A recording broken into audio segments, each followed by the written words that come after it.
Shalom, selamat pagi Bapak Ibu dan Saudara yang dikasihi oleh Tuhan Yesus. Renungan kita pagi hari ini diambil dari Injil Lukas pasal 24 ayat 13 sampai 53 dengan tema diperlengkapi dengan kekuasaan dari tempat tinggi.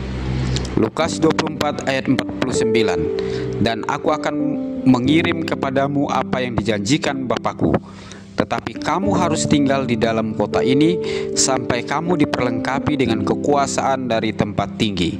Ini adalah salah satu perkataan Tuhan Yesus kepada murid-muridnya setelah kebangkitan Yesus. Para murid tidak percaya akan kebangkitan Yesus. Mereka ragu-ragu apakah Yesus benar-benar bangkit. Perempuan-perempuan yang pergi ke kubur terkejut melihat batu yang menutup kubur Yesus sudah terguling. Perempuan-perempuan itu adalah Maria dari Magdala dan Yohana dan Maria ibu Yakobus. Ketika di kubur Yesus, mereka tidak menemukan mayat Tuhan Yesus. Mereka bertemu dengan dua orang yang berpakaian berkilau-kilauan dan mengatakan bahwa Yesus telah bangkit. Mereka memberitahukan kepada para murid, tetapi para murid tidak percaya kepada perempuan-perempuan itu. Lukas 24 ayat 1 sampai 12. Tuhan Yesus juga menampakkan diri kepada dua orang murid yang menuju ke Emmaus.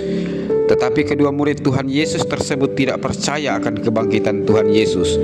Lukas 24 ayat 13 sampai 35. Akhirnya Tuhan Yesus menampakkan diri kepada semua murid ketika para murid sedang berkumpul mempercakapkan kebangkitannya. Tuhan Yesus tiba-tiba menampakkan diri kepada mereka saat mereka mengalami ketakutan. Yesus berkata, "Damai sejahtera bagi kamu." Kehadiran Yesus mengalahkan ketakutan, kebimbangan, dan keraguan-raguan mereka. Kehadiran Yesus membuka pikiran para murid yang tertutup untuk mengerti dan memahami kehendak Allah bagi rencana keselamatan manusia. Lukas 24 ayat 36 sampai 49. Tuhan Yesus mengatakan kepada semua murid, "Kamu adalah saksi dari semuanya ini." Lukas 24 ayat 49. Para murid telah hidup bersama dengan Tuhan Yesus. Mereka melihat, mengalami, dan menyaksikan bagaimana rencana keselamatan dan penebusan dosa umat manusia telah digenapi dalam diri Tuhan Yesus melalui karya kematian dan kebangkitannya dari antara orang mati. Para murid juga telah diperlengkapi oleh Tuhan Yesus tentang cara dan metode pelayanan, bagaimana mereka membawa jiwa-jiwa kepada Tuhan untuk diselamatkan. Ada satu hal lagi yang sangat penting dimiliki para murid. Jika mereka lebih ingin efektif dan efisien dalam melayani Tuhan, Yesus menyebutnya kekuasaan dari tempat tinggi.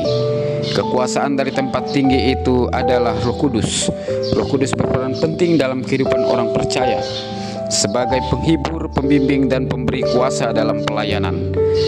Para murid tidak boleh mengandalkan kepintaran, pengalaman, dan pengetahuan yang mereka miliki dalam melayani Tuhan. Mereka membutuhkan Roh Kudus yang akan membuat pelayanan mereka berhasil. Tanpa Roh Kudus, mungkin kita masih bisa memimpin pujian, menyampaikan firman Tuhan, berdoa, dan melakukan berbagai pelayanan. Tetapi pelayanan kita tidak lagi memiliki kuasa. Pelayanan yang kita lakukan hanya sekedar rutinitas belaka sebagai pemenuhan kewajiban liturgis gereja dan kesetiaan kepada pemimpin gereja.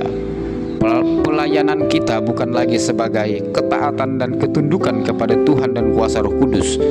Para murid diingatkan agar dipenuhi kuasa dari tempat tinggi sebagai syarat utama melayani Tuhan. Lukas 24 ayat 49. Saudara yang dikasihi Tuhan Yesus, hari ini kita hidup di tengah-tengah dunia yang modern. Modernisasi ini telah merambah di berbagai segi kehidupan manusia, tidak terkecuali gereja Tuhan. Umat Tuhan saat ini telah diperlengkapi dengan berbagai metode pelayanan yang mutakhir. Bahkan gereja Tuhan telah dipimpin oleh orang-orang yang memiliki kapasitas pendidikan teologi dan kepemimpinan yang mumpuni. Satu hal yang tidak boleh diabaikan, gereja membutuhkan kuasa Roh Kudus untuk membuatnya tetap bertahan dalam berbagai situasi yang berubah. Tuhan Yesus memberkati. Amin.